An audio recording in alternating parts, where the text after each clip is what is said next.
Here are some knowledge checks you may not already know in GBVS Fantasy vs Rising. I'm going to show y'all the most common knowledge checks that you can see throughout nearly every game and how to counter them, and then get to some things that only applies to a certain group of characters, and then at least one knowledge check for every character. Just note that some characters may be so basic that some of their knowledge checks may seem like complete common knowledge, but I did try to find the most useful ones. Starting off with the easiest knowledge checks, left-right mix-ups. You will see this mix-up happen in approximately every match you play, and this can vary from cross-up aerials to getting your back exploded. All of these mix-ups can be avoided by simply relying on the block button. It's there for a reason, and no one's gonna think you're a coward for using it. And this is just a warning to try to use it as much as possible when getting comboed, because there's no saying in what secret mix-up the opponent might do that'll take 50% from you. Another system mechanic that requires the block button is avoiding Raging Strike, and since you should know by now how to avoid it, there's another knowledge check I'd like to show you. In an unexpected twist, you block the Raging Strike. Now, you can Brave Counter to stop the opponent from doing a Raging Chain and comboing you, or you can do nothing in hopes the opponent expects you to Brave Counter to reduce their disadvantage. If you chose to do nothing, you'd be correct, because the opponent is required to have 25% meter to perform a Raging Chain. And all that happened this interaction is that both of you lost a Brave point and you took a close light worth of damage in chip.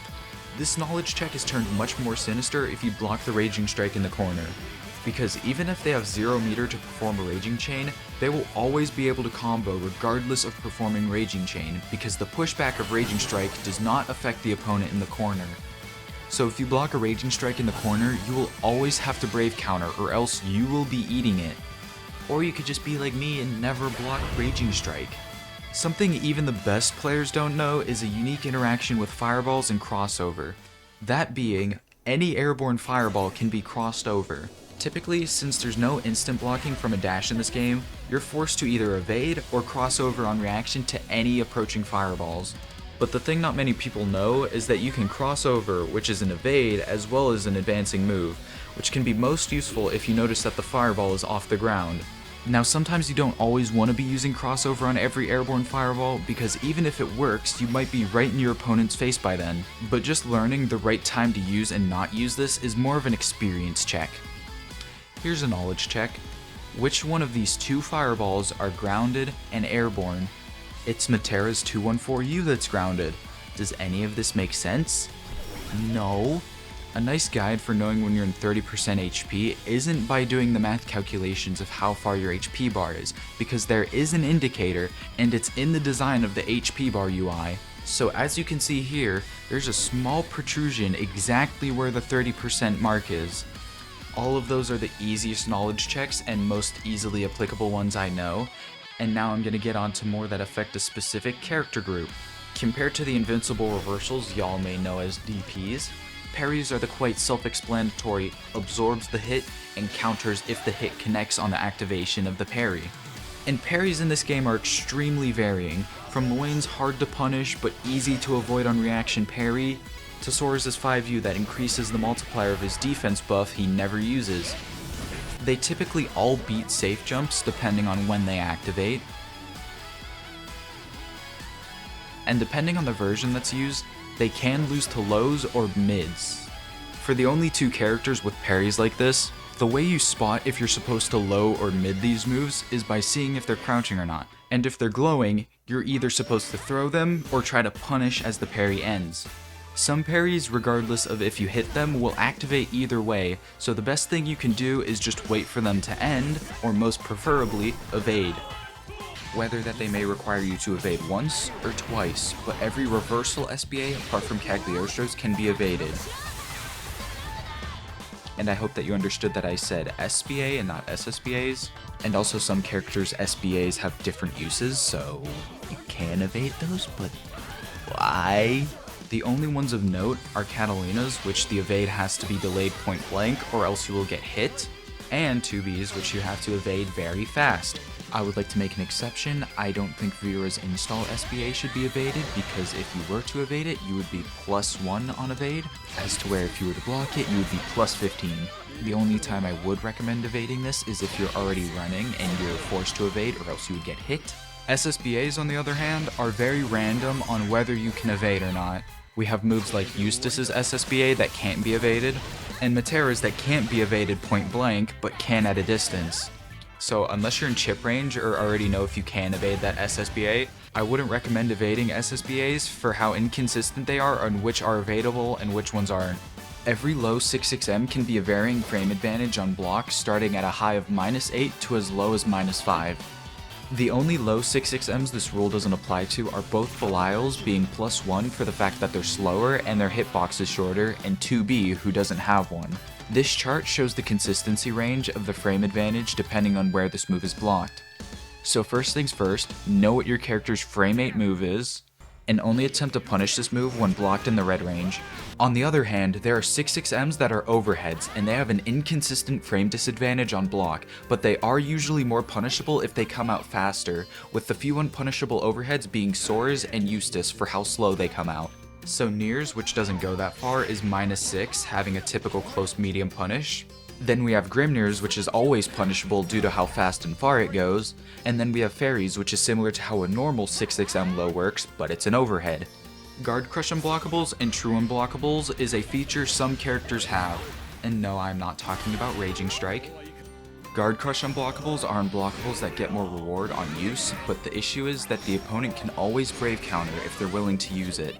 True Unblockables, on the other hand, don't get as much reward as Guard Crush Unblockables because the opponent cannot Brave Counter if they were to block it. There aren't many true unblockables, but the ones that are of the following.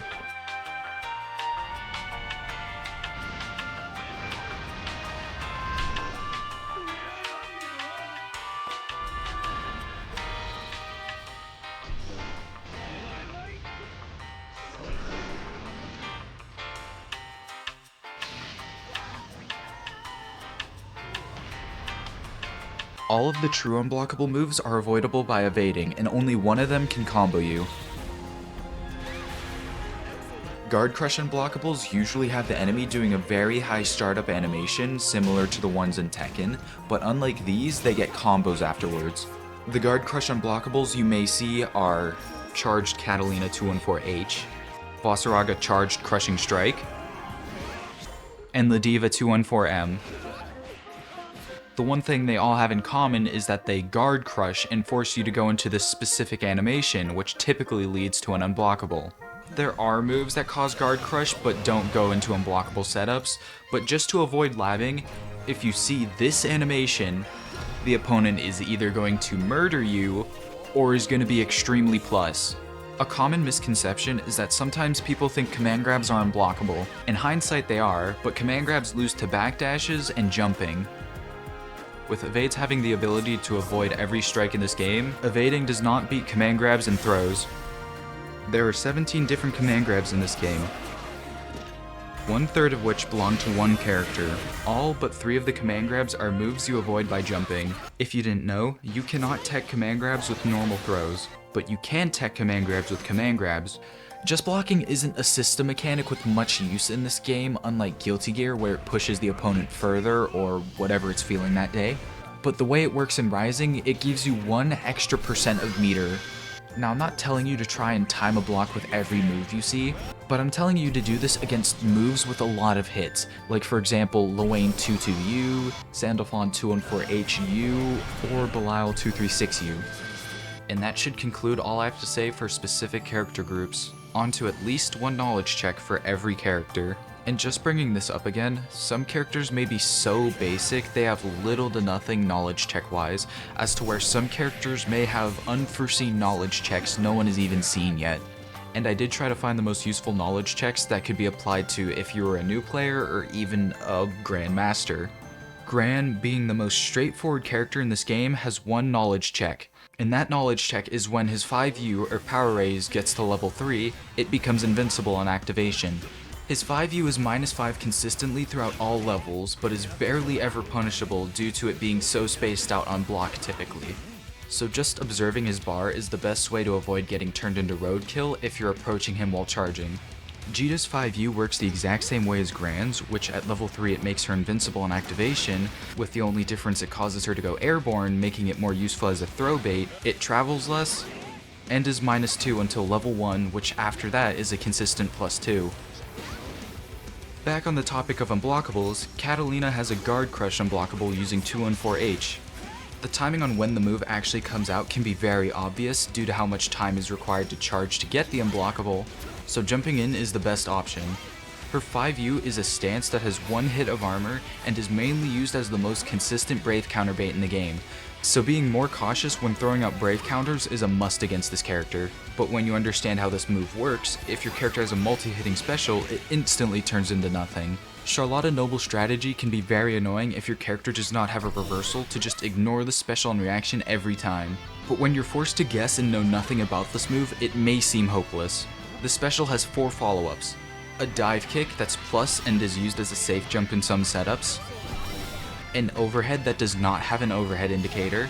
A command grab that catches people standing and jumping but loses to crouching. And a low that is +1 on block. All the attacks except for the command grab are unpunishable on block. They do have ways to counter them, but all have specific counters to the action you do. Jumping beats the overhead and low, but loses to dive kick and command grab. By the way, if you somehow missed it, this command grab loses to crouching and catches you if you jump in the air. This is the only command grab in the game with a property like this. Doing a crossover is the option that beats the most options but still loses to the low, so take that as you will. These all still can be anti-aired with 2Hs and reversals, but knowing how some characters have 2Hs that look like this, it's best to give a warning if you were to 2H. Lancelot's 2-2U is his reversal, and after blocking the initial hit, he will then come from the sky and hit you with an overhead. This is one of the few reversals in this game that has a mix-up, so stand blocking this or evading is the option. Lancelot can corner steal using his unique skill and can be up to +8 after a forward throw in the corner. He can also then proceed to further mix you by jumping off the wall, and now it's your choice to decide whether to hold the mix or doubt him on his pressure.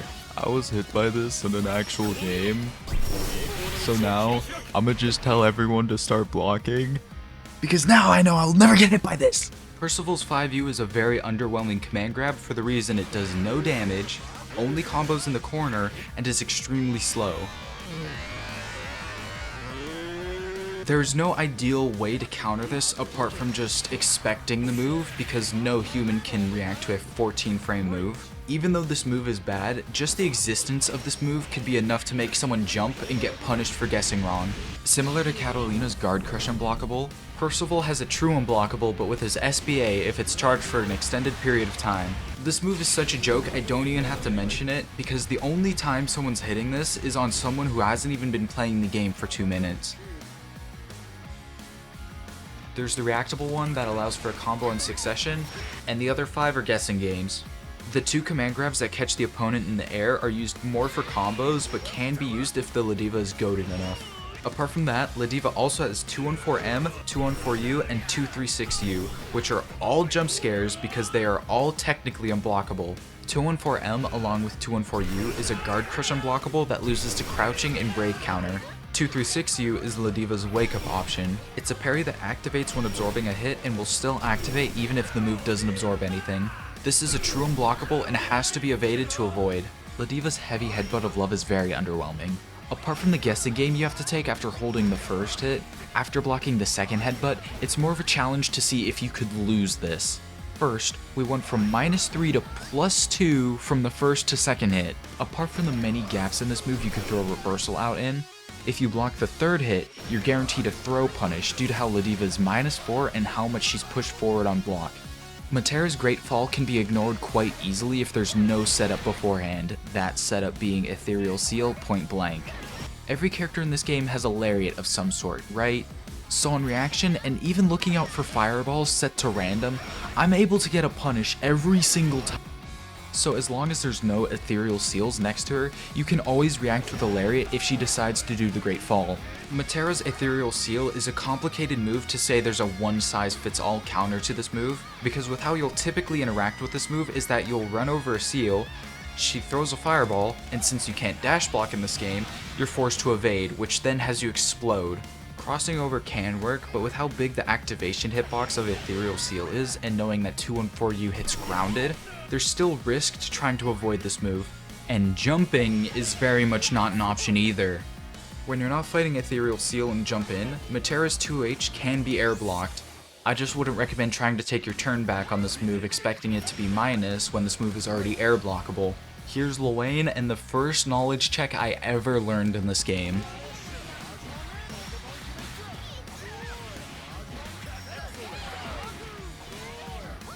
This is a side switch which can be avoided by using the block button, crouching, and knowing the setup to this move.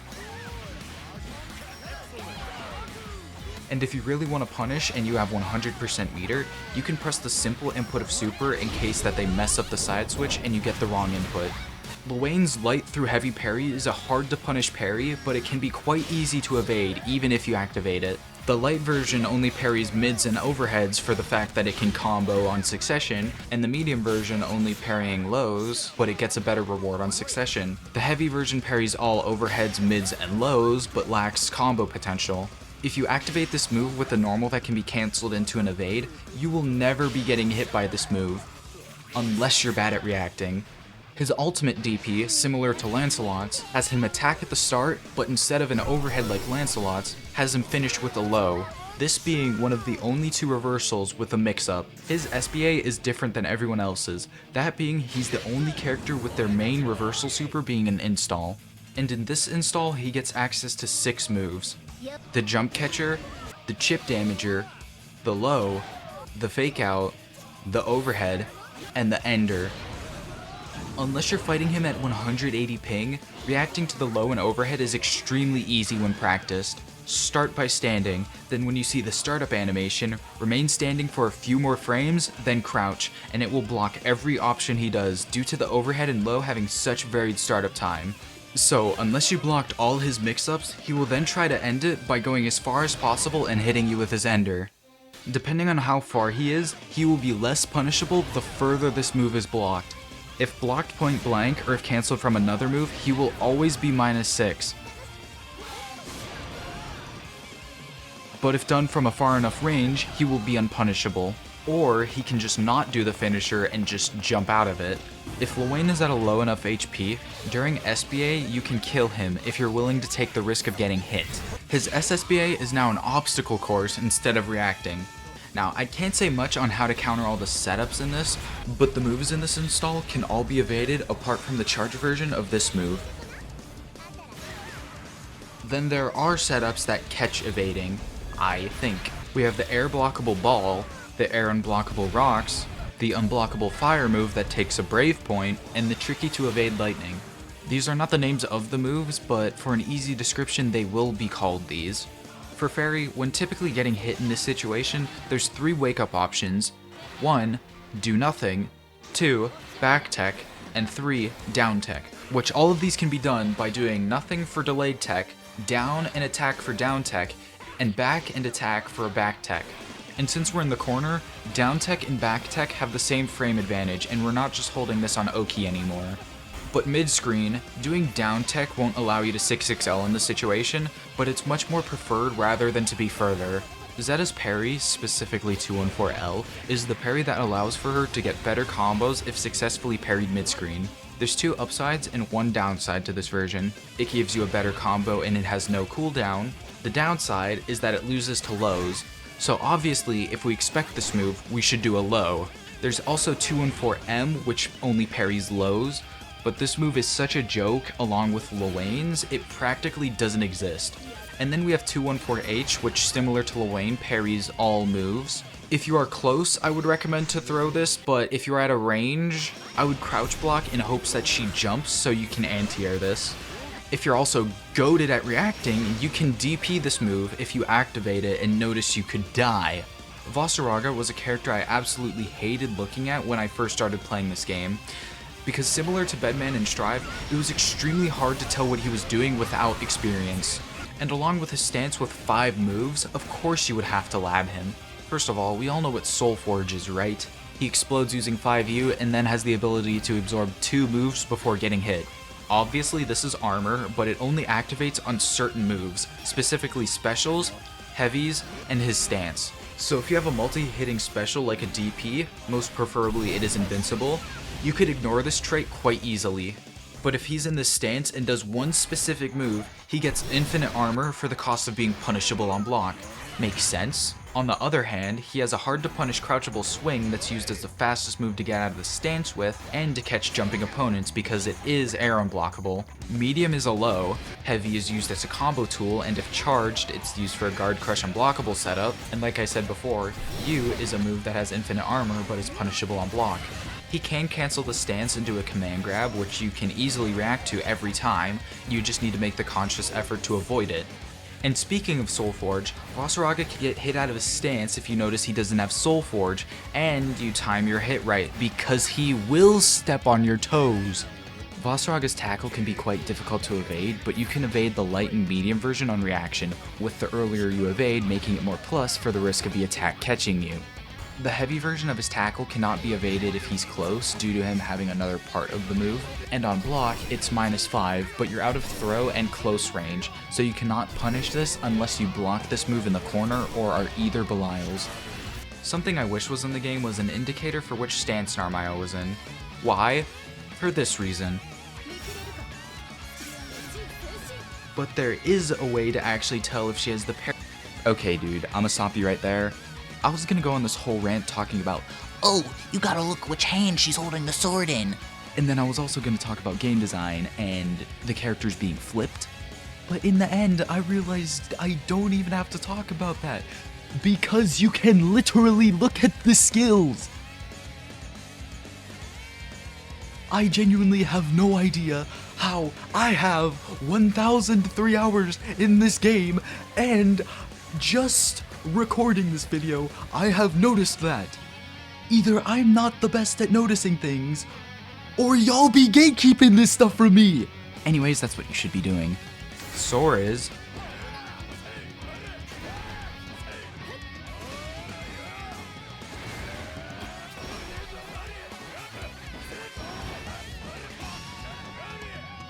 Once Soares goes into Macho Ultimatum, he gains access to 2 new moves, one of which is an unsafe frame trap / combo extender, and the other is a guard crush unblockable that has a gap so you can hit him out of it. Apart from having a defense buff based on how many attacks he's absorbed using 5U, he also gains access to the smallest command grab super in the game.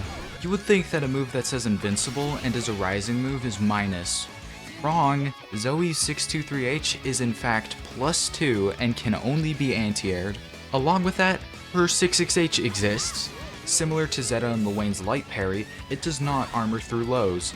Knowing which teleport Cagliostro does can be quite easy. Light goes backwards, medium goes forward, and the heavy version will leave you on one side of the opponent depending on the range. UL has 2 different types of invincible reversals. One is the typical rising DP, and the other one has their jump backwards before having the option to choose between the varying frame advantage low, consistently plus mid, or cancel it into 5U, which has a parry, a low, an overhead, and a charged plus lariat.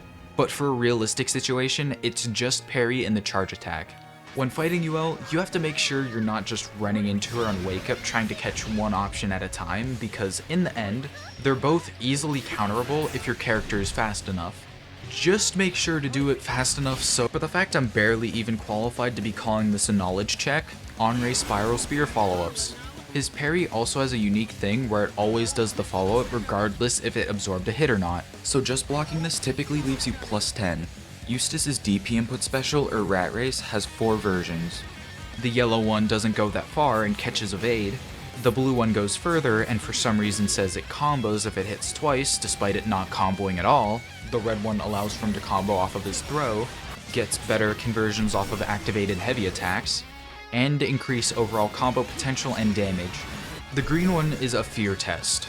It's similar to the yellow one, but it doesn't explode when coming in contact with the opponent and explodes after a set time or if activated by one of Eustace's moves. Despite Seok's heavy empty hand not having an indicator, it is invincible. To fireballs, that is. Along with that, trying to anti-air it can give non-ideal results. Something I don't think y'all are ever gonna see, but Seok's light and medium parry are identical, that being they parry every move, but the difference is if you hold them, which he would then cross over or jump in the air. But you never see this, so I think it's just a filler move. Seox's 214H can be option selected by crossing over.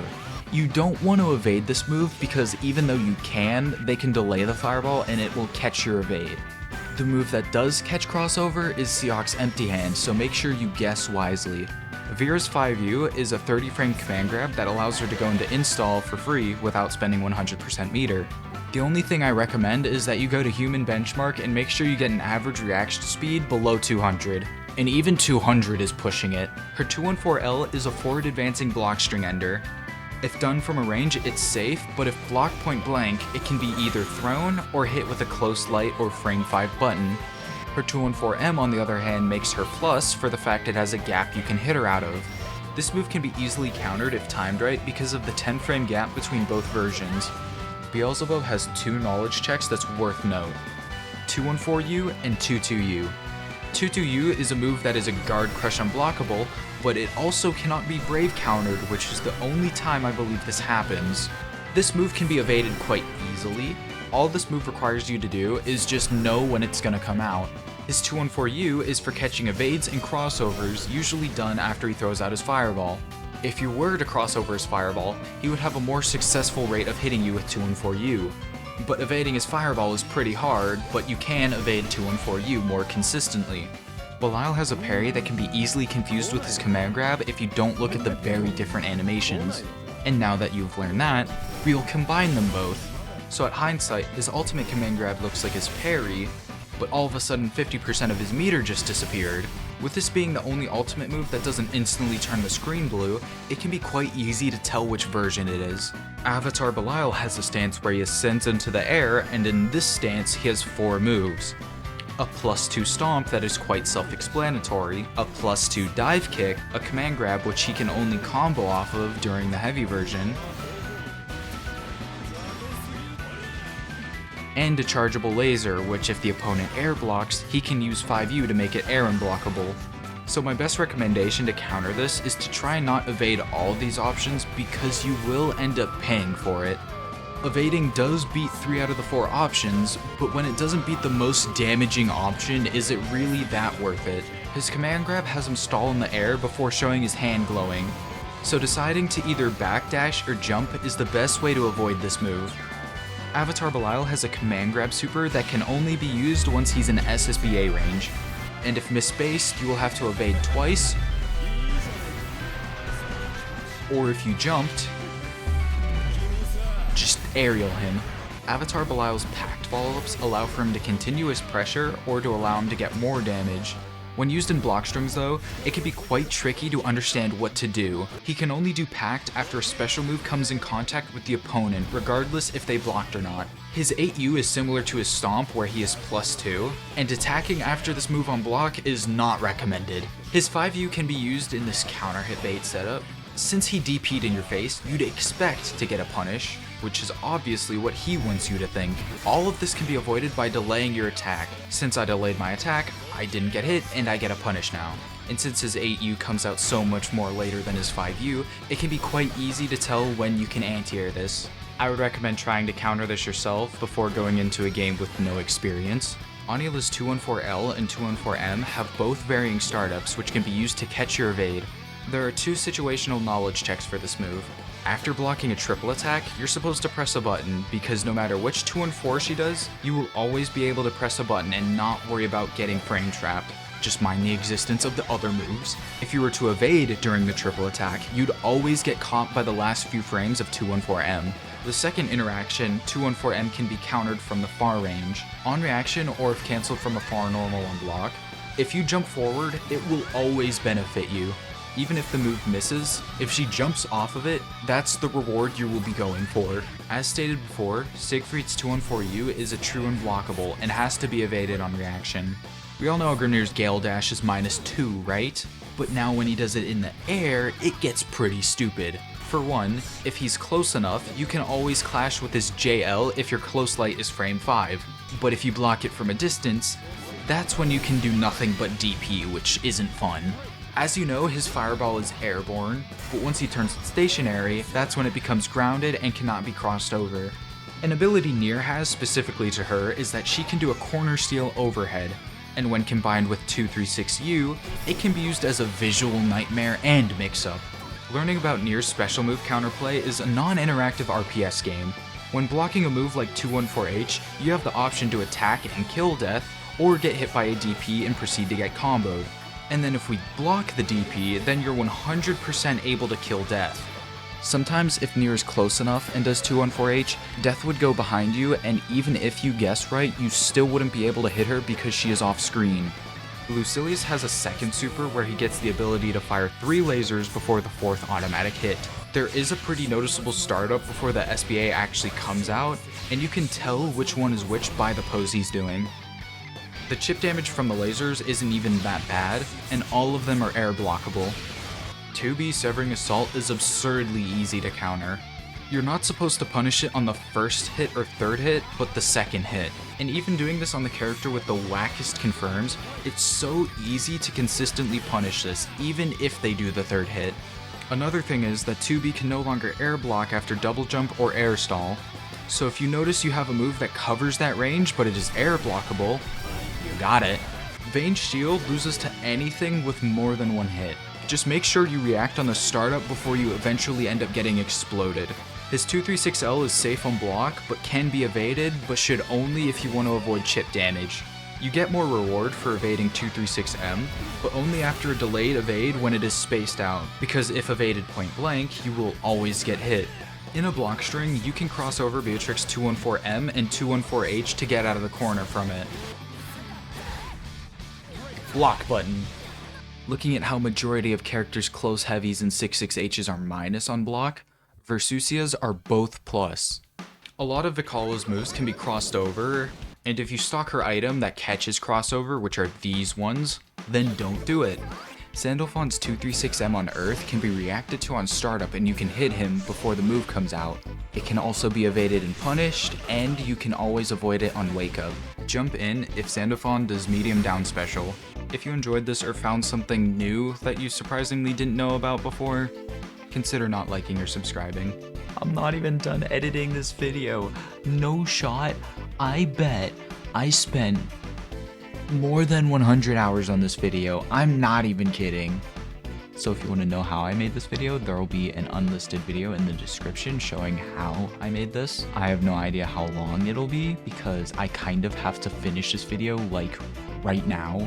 Since this game has characters that typically have more knowledge checks than others, if I were to do another one of these, I would make it more focused on those characters, and some characters would obviously be skipped out because what really is to knowledge check on that character.